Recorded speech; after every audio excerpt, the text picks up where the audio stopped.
जैसा कि आपको पता है कि दिल्ली के अंदर जो रिंकू शर्मा की हत्या हुई, उस पे सभी हिंदू संगठन व पूरा हिंदू समाज कहीं ना कहीं आक्रोशित हो चुका है।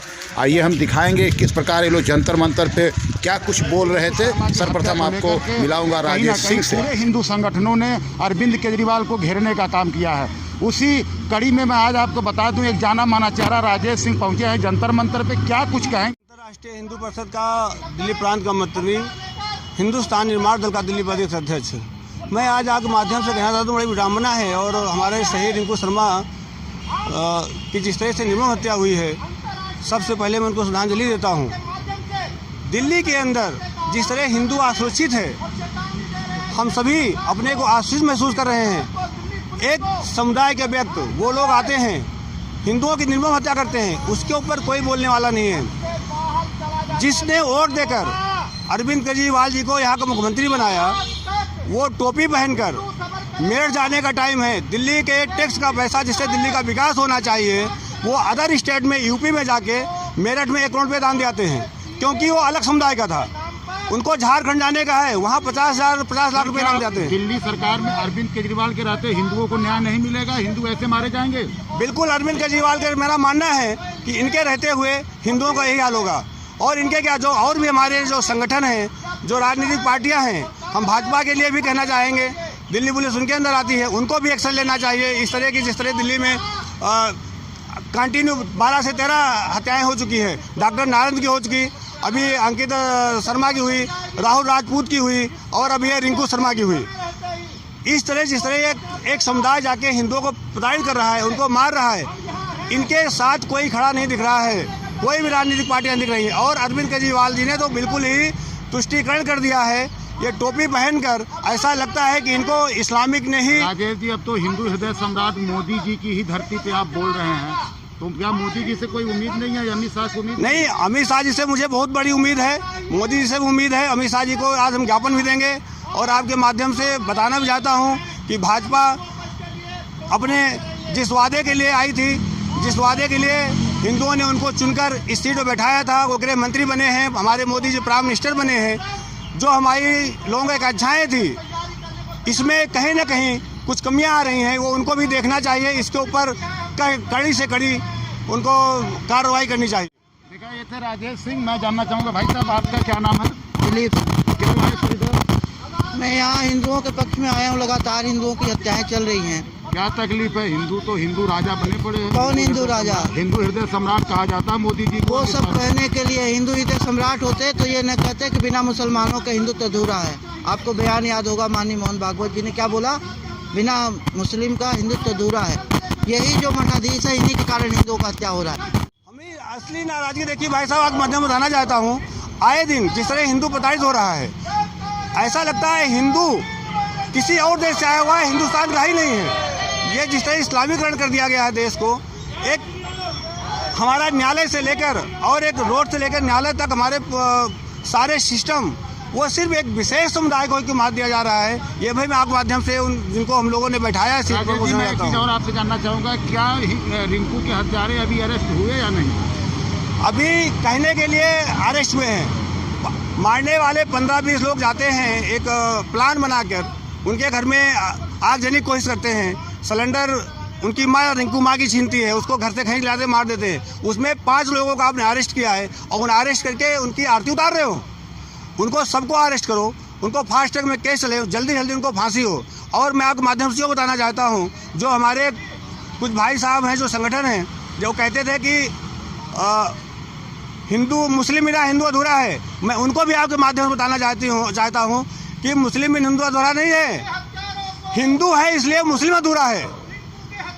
मुसलमान नहीं चाहता इस देश में हिंदू रहे, हिंदुस्तान में हिंदू रहे। और जिस तरह उनकी सोच है, हिंदू का मुसलमान का भाईचारा देके आज वो संगठन कहाँ है? आज उनको आना चाहिए। कंटिन्यू आप 3 महीने के अंदर देख रहे होंगे, जिस तरह 6-7 हत्याएं दिल्ली के अंदर हुई। एक विशेष समुदाय क्यों करता है? वही समुदाय बार बार हिंदुओं को अटैक करता है। अभी कोई हिंदू भाई हमारा किसी से झगड़ा हो जाता और कोई इस तरह अनजान में घटना घट जाती, सारी राजनीतिक पार्टियां वहां पहुंच जाती। पहुंचने के बाद मामले चीन दुनिया भर के मामले उठाती। आज वहाँ पे हमारे हिंदू मारे जा रहे हैं। डॉक्टर नारंग मारे गए, अंकित शर्मा मारे गए, आईपी के ऑफिसर थे, अभी रिंकू शर्मा मारे गए, राहुल राजपूत मारे गए। लेकिन विडंबना है इस दिल्ली की और यहाँ के मुख्यमंत्री की, उनके पक्ष में कभी बंदा नहीं गया, उनके घर के देखने नहीं गया, उनके माँ बाप का हाल खबर लेने की छुट्टी नहीं मिली। इसको झारखंड और मध्य प्रदेश, उत्तर प्रदेश जाने का टाइम है, बट दिल्ली के लिए इसको हिंदू को देखने का टाइम नहीं है। इसलिए अरविंद केजरीवाल जी ने पूरा तुष्टीकरण उतर आए हैं। वो हिंदू को नहीं चाहते हैं। ऐसा लगता है कि वो खुद इस्लामिक कंट्री, इस्लामिक राजधानी इसको बनाना चाहते हैं। जो बजरंग दल के कार्यकर्ता थे रिंकू शर्मा जी, मंगोलपुरी क्षेत्र में उनका निवास था, उनकी जिहादियों द्वारा निर्ममतापूर्वक हत्या कर दी गई। और ये पहला केस दिल्ली में नहीं था, इससे पहले ध्रुव त्यागी, अंकित सक्सेना, डॉक्टर नागर, कई हमारे हिंदुओं की हत्या जिहादियों द्वारा की जा चुकी है। हम आज भारत सरकार से, माननीय गृह मंत्री से ज्ञापन के माध्यम से निवेदन करने आए हैं, धरना प्रदर्शन के माध्यम से, कि इस केस को फास्ट ट्रैक कोर्ट में चलाया जाए और तुरंत ही जिहादियों को फांसी की सज़ा पर चढ़ाया जाए। दिल्ली में जो रिंकू शर्मा की हत्या हुई, यह हत्या सिर्फ दिल्ली के हिंदू रिंकू की हत्या नहीं, यह हत्या भारत के हर युवा की हत्या हुई, गोरखपुर के युवा की हत्या हुई। इसलिए हम हिंदू रिंकू शर्मा को न्याय दिलाने के लिए इस दिल्ली के जंतर मंतर पे आए हैं। क्या कहना चाहेंगे? हमारी मांग है सरकार से कि मुसलमान मारे जाते हैं तो उनको पैसा दिया जाता है, उनको नौकरी दी जाती है, लेकिन एक हिंदू मारा जाता है तो सारे सरकार चुप बैठे हैं। केजरीवाल सरकार ने एक बार ट्वीट तक नहीं किया, परिवार की दुख संवेदना को व्यक्त तक नहीं किया। इस केजरीवाल सरकार का हम विरोध करते हैं क्योंकि वो गरीब, वो लाचार, वह गरीब परिवार जो बुढ़िया माता आज अपने घर में रो रही है, उसके दुख को मैं जब उसके घर जाकर के समझा, जब मैं देखा तो मन बहुत व्यतीत हुआ। सबसे पहले तो जो रिंकू शर्मा की हत्या हुई है, जो कि एक जय श्री राम लगाने वाला व्यक्ति, जो अयोध्या में राम मंदिर बन रहा है, जिसके जलन से वहाँ के जो मुस्लिम संप्रदाय के लोग हैं, जिनको काफ़ी तकलीफ़ें हो रही थी, आज उसकी बीते 4 दिन पहले उसकी हत्या कर दी गई। और वो भी ऐसी हत्या की गई कि इतिहास में इससे पहले उस तरह की हत्या नहीं हुई थी। दूसरी बात बताना चाहते हैं, जिस रिंकू शर्मा ने जिसकी पत्नी को अपना खून दे करके, जिसके भाई को अस्पताल में भर्ती करा करके और उसकी जीवन को नया जीवन देने का काम किया, उसके साथ इस तरह की घटना कहीं ना कहीं हिंदू समाज को ये दिखाने का काम कर रही है कि आप लोग संगठित नहीं हो।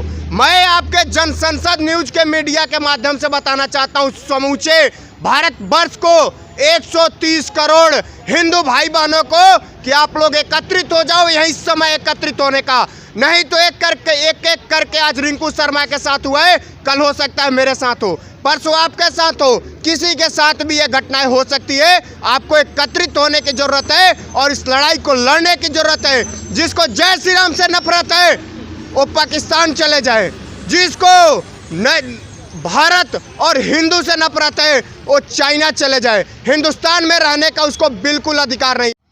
ये जिस तरह से पूरे देश के अंदर, केवल एक रिंकू का मामला नहीं है, रोज आप देखेंगे पूरे देश के अंदर जो है रोज हत्याएं हो रही हैं हिंदुओं की।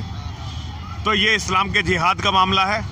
इस्लाम के जिहाद को ख़त्म होना चाहिए और अब हिंदुओं के पास अपना एक देश होना चाहिए जहाँ एक भी इस्लाम का जिहादी ना हो, एक भी मस्जिद ना हो, एक भी मदरसा ना हो। आज रिंकू मरा है, अगर कोई सलीम नदीम मरा होता तो शायद हमारी सरकारें, हमारे मंत्री संतरी उसके घर पे बैठे होते, क्योंकि आज रिंकू शर्मा मरा है, हिंदू मरा है, इसलिए आज कोई जाकर वहां पर राजी नहीं है। मैं पूछना चाहती हूँ कि क्या रिंकू किसी इंसान नहीं था? क्या रिंकू किसी का बच्चा नहीं था? आज रिंकू को इतनी बेरहमी से, और मैं इन जिहादियों को बता देना चाहती हूँ कि तुमने अपनी नपुंसकता का हमें प्रमाण दिया है। तुम शुरू से नपुंसक हो, तुमने उसकी पीठ पर वार किया है। अगर तुम में इतना दम हो तो मेरे किसी शेर की छाती में लगाओ, तो तुम्हें फिर अपना वो बताए कि वो कितना पहलवान है, कितना कुछ।